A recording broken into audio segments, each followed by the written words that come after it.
Okay, are you ready? Yeah.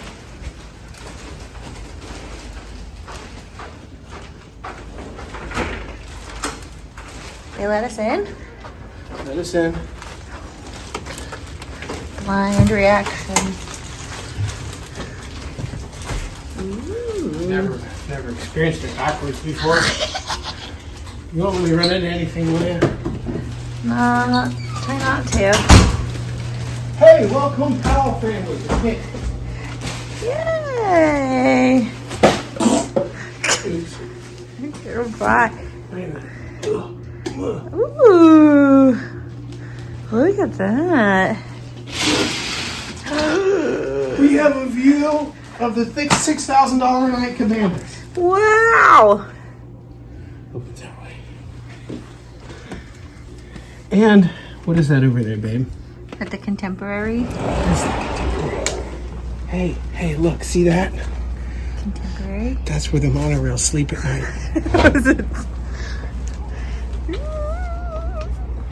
What is that one called? Space Mountain. Space Mountain. The river barges. Now, wait a minute, that throws off the aesthetic completely. Get your river barge out of here. Yeah, because seeing Space Mountain and the Contemporary and the Grand Floridian doesn't. What's that? Splash Mountain? Is it? Yeah. It looks really Itty bitty? tall. Oh, maybe I'm looking at the. Maybe you pointed at a different I thing. don't want to show my ass here, but that's not the Tower of Terror, is it? I don't know what you were pointing at. All the way in the back. Somebody's getting their happy birthday. Ooh. Wow.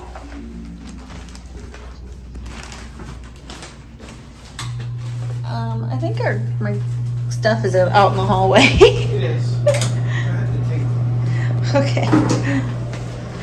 Miles? two bathrooms. We have 2 showers, I think. All right.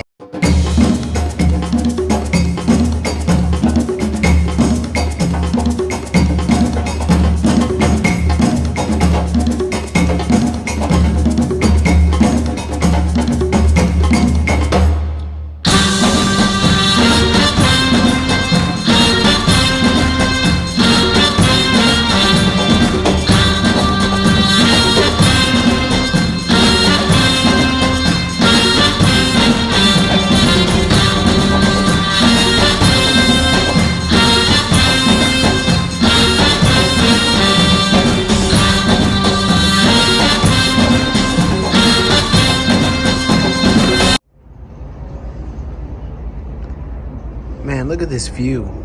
It's beautiful. It's chilly. It's 50 degrees right now. It feels like it could be winter time, at least for Florida. One day I'd like to stay in those bungalows, but that's a lot of money. That's where justifying it and affording it are probably the same thing. The answer is can't. Hey, good morning, everybody. Nick here. I'm looking a mess. I just woke up a little bit ago. I'm sitting on the balcony over here at Disney's Polynesian Village Resort. This place is a blending of two of our things. So, like, number one, Andrea's love for Disney. It's her thing, absolutely. And number two, I've got a thing for all things, like 1950s, 60s, mid-century, when the Tiki vibe was huge. So this place was built. It was one of the opening day resorts, and so it's been around for 50 years, and it feels like it, which is a good and a bad thing. I'll talk about that in a second. But the vibe is great. Actually, let's just jump into it right now.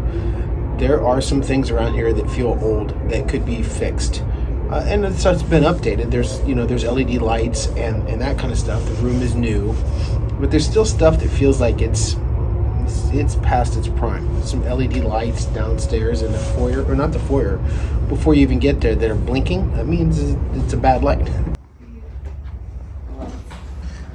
The flashing light. Oh, there's 2 of them flashing tonight. And one that's straight out.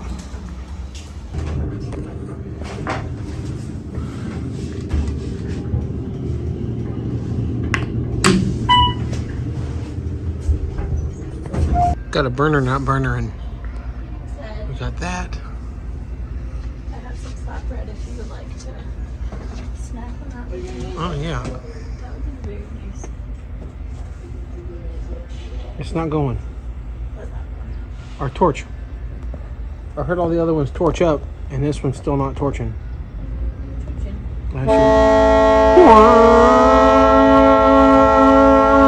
Should call him and say, "Hey, come torch my torch."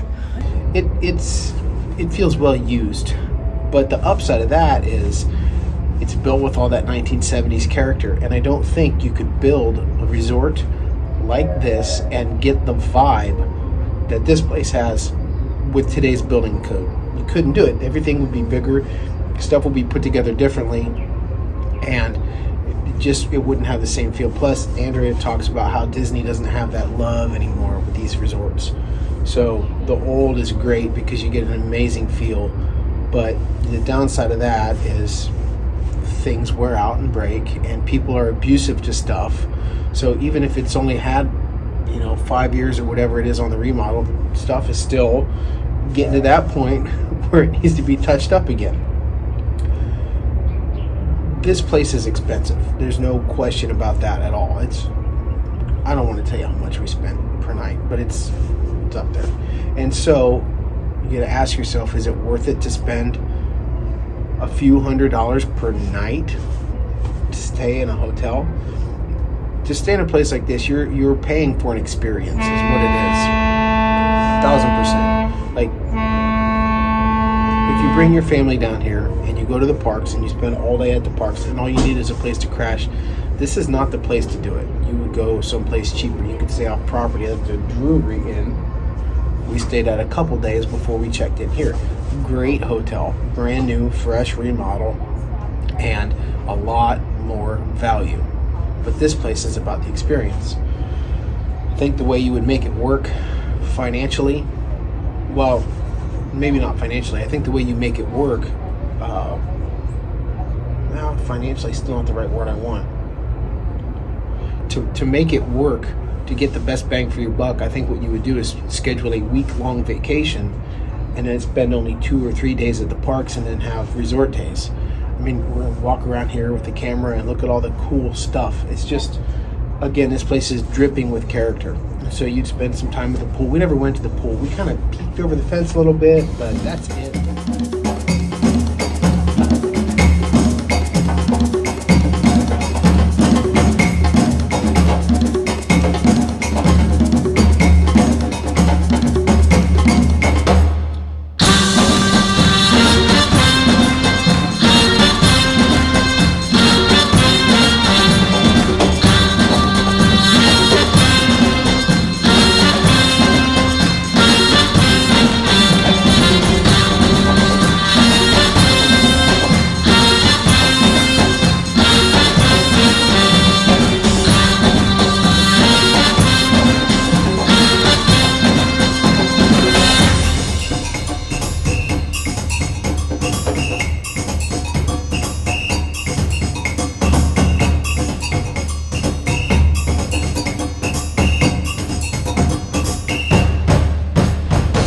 Several restaurants here. You eat at the restaurants.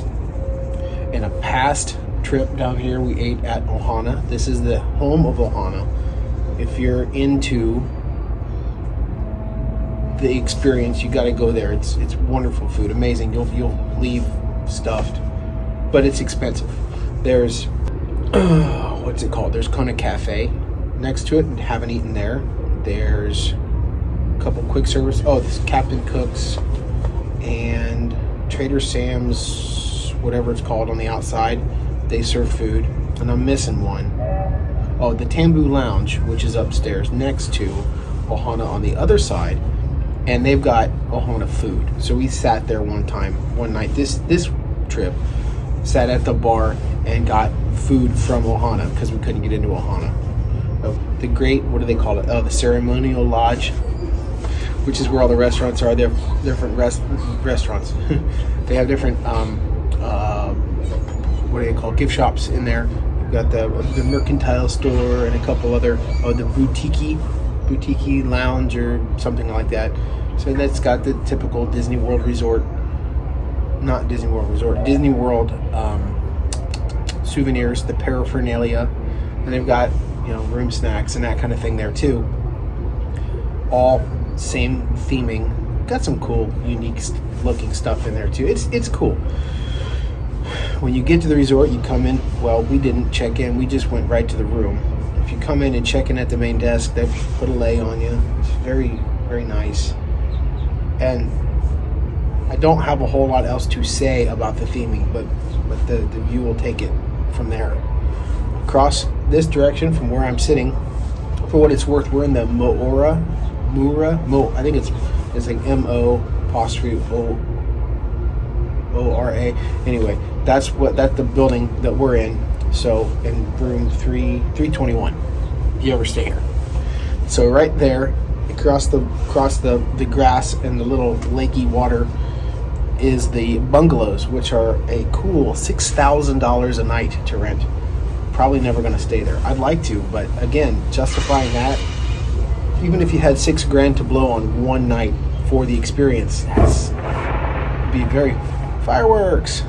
It'd be very hard to justify that kind of money, but I hear they're amazing. That brought me to something else that I've lost track of. Right now, they're in the process of building a tower. I don't know, my geography's way off. But they tore down the luau pad, and right now it's just a big mess. You can see it from the monorail. There's a lot of brouhaha about it, and I won't cover any of that because, again, that's not my thing. Let's talk about this this lake. They call it the lagoon, but I don't like the term lagoon. I'm in construction, and a lagoon is where you go to the bathroom. So over here, the first night, you could see the electric water pad. The magic of Disney's electrical water pageant.